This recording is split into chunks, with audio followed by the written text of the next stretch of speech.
Capítulo 44. O copo de José.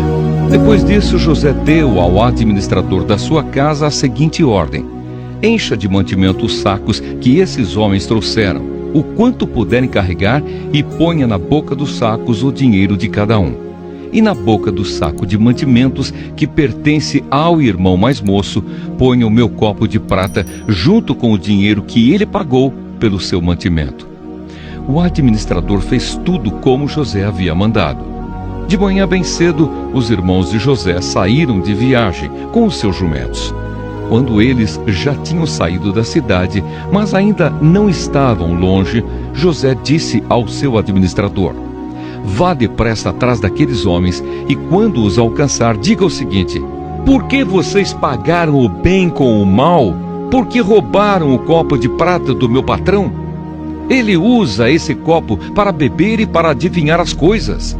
Vocês cometeram um crime.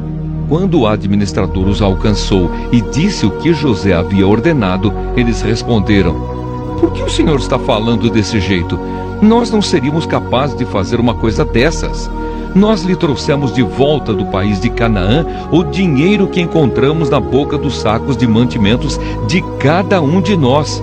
Então, por que iríamos roubar prata ou ouro da casa do seu patrão? Se o senhor encontrar o copo com algum de nós, ele será morto e nós ficaremos seus escravos. O administrador disse: concordo com vocês, mas só aquele com quem estiver o copo é que será meu escravo. Os outros poderão ir embora. Então eles puseram depressa os sacos de mantimentos no chão, e cada um abriu o seu. O administrador de José procurou em cada saco de mantimentos, começando pelo do mais velho até o do mais moço. E o copo foi encontrado na boca do saco de mantimentos de Benjamim. Então os irmãos rasgaram as suas roupas em sinal de tristeza, colocaram de novo as cargas em cima dos jumentos e voltaram para a cidade. Quando Judá e os seus irmãos chegaram à casa de José, ele ainda estava ali. Eles se ajoelharam na frente dele e encostaram o rosto no chão. Aí José perguntou: por que foi que vocês fizeram isso? Vocês não sabiam que um homem como eu é capaz de adivinhar as coisas? Judá respondeu: Senhor, o que podemos falar ou responder? Como podemos provar que somos inocentes? Deus descobriu o nosso pecado. Aqui estamos e somos todos seus escravos, nós e aquele com quem estava o copo. José disse: de jeito nenhum. Eu nunca faria uma coisa dessas. Só aquele que estava com o meu copo é que será meu escravo.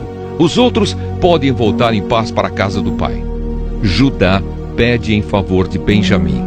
Então Judá chegou perto de José e disse: Senhor, me dê licença para lhe falar com franqueza. Não fique aborrecido comigo, pois o Senhor é como se fosse o próprio rei. O Senhor perguntou: vocês têm pai ou outro irmão?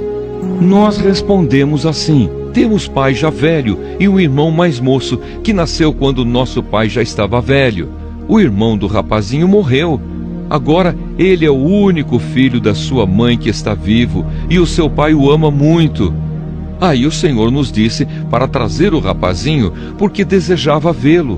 Nós respondemos que ele não podia deixar o seu pai, pois se deixasse, o seu pai morreria. Mas o Senhor disse que se ele não viesse, o Senhor não nos receberia. Quando chegamos à nossa casa, contamos ao nosso pai tudo o que o Senhor tinha dito. Depois ele nos mandou voltar para comprarmos mais mantimentos. Nós respondemos: não podemos ir. Não seremos recebidos por aquele homem se o nosso irmão mais moço não for com a gente. Nós só vamos se o nosso irmão mais moço for junto. Então o nosso pai disse: vocês sabem que a minha mulher Raquel me deu 2 filhos. Um deles já me deixou. Eu nunca mais o vi. Deve ter sido despedaçado por animais selvagens. E se agora vocês me tirarem este também, e alguma desgraça acontecer com ele, vocês matarão de tristeza este velho.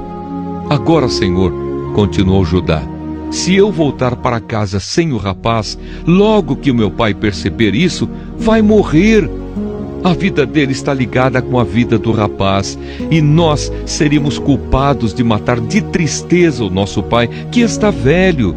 E tem mais, eu garanti ao meu pai que seria responsável pelo rapaz.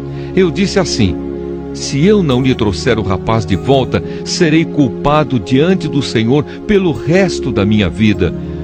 Por isso agora eu peço ao Senhor que me deixe ficar aqui como seu escravo em lugar do rapaz, e permita que ele volte com os seus irmãos. Como posso eu voltar para casa se o rapaz não for comigo? Eu não quero ver essa desgraça cair sobre o meu pai.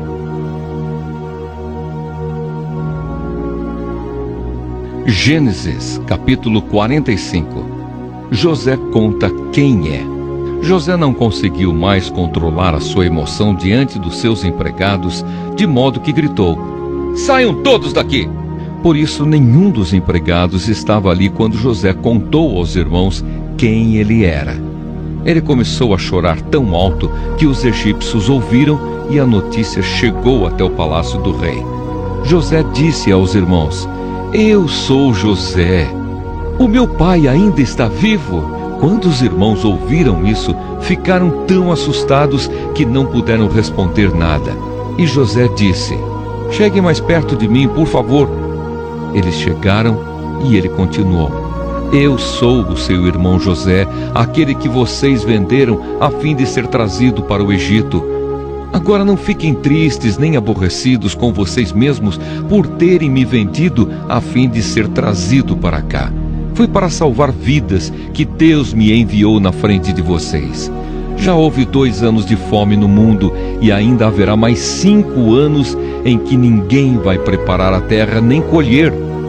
Deus me enviou na frente de vocês a fim de que Ele, de um modo maravilhoso, salvasse a vida de vocês aqui neste país e garantisse que teriam descendentes. Portanto, não foram vocês que me mandaram para cá, mas foi Deus. Ele me pôs como o mais alto ministro do rei. Eu tomo conta do palácio dele e sou o governador de todo o Egito. Agora, voltem depressa para casa e digam ao meu pai que o seu filho José manda lhe dizer o seguinte: Deus me fez governador de todo o Egito. Venha me ver logo, não demore. O Senhor morará na região de Gósen, e assim ficará perto de mim. O Senhor, os seus filhos, os seus netos, as suas ovelhas, as suas cabras, o seu gado e tudo o que é seu. A fome ainda vai durar mais 5 anos, e em Gósen eu darei mantimentos ao Senhor, à sua família e aos seus animais. Assim não lhes faltará nada. José continuou: todos vocês e Benjamim, o meu irmão, podem ver que sou eu mesmo, José, quem está falando. Contem ao meu pai como sou poderoso aqui no Egito. Contem tudo o que têm visto. Vão depressa e tragam o meu pai para cá. José abraçou o seu irmão Benjamim e começou a chorar. E abraçado com José, Benjamim também chorou. Então, ainda chorando, José abraçou e beijou cada um dos seus irmãos. Depois disso, os irmãos começaram a falar com ele. A notícia de que os irmãos de José tinham vindo chegou até o palácio do rei do Egito, e ele e os seus servidores ficaram contentes com isso. O rei disse a José: diga aos seus irmãos que carreguem os animais e voltem para a terra de Canaã.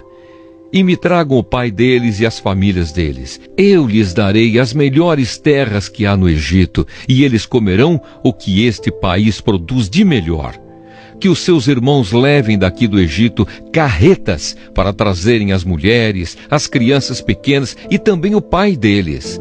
E não se preocupem por deixarem para trás as coisas que têm, pois o melhor que há na terra do Egito será deles. Os filhos de Jacó fizeram isso. José lhes deu carretas, como o rei havia mandado, e mantimento para a viagem. Também lhes deu roupas novas, mas a Benjamim deu 300 barras de prata e 5 mudas de roupas. Para o pai, José mandou 10 jumentos carregados das melhores coisas do Egito e 10 jumentos carregados de trigo, pão e outros mantimentos para a viagem. Os irmãos se despediram e, na hora de partir, José aconselhou: não briguem pelo caminho. Eles saíram do Egito e, quando chegaram a Canaã, foram à casa de Jacó, o seu pai. Então lhe disseram: José está vivo, ele é o governador de todo o Egito. Jacó quase desmaiou e não podia acreditar. Porém, quando lhe contaram tudo o que José tinha dito, e quando viu as carretas que havia mandado para levá-lo para o Egito, Jacó ficou muito animado e disse: já chega, o meu filho José ainda está vivo, quero vê-lo antes de eu morrer.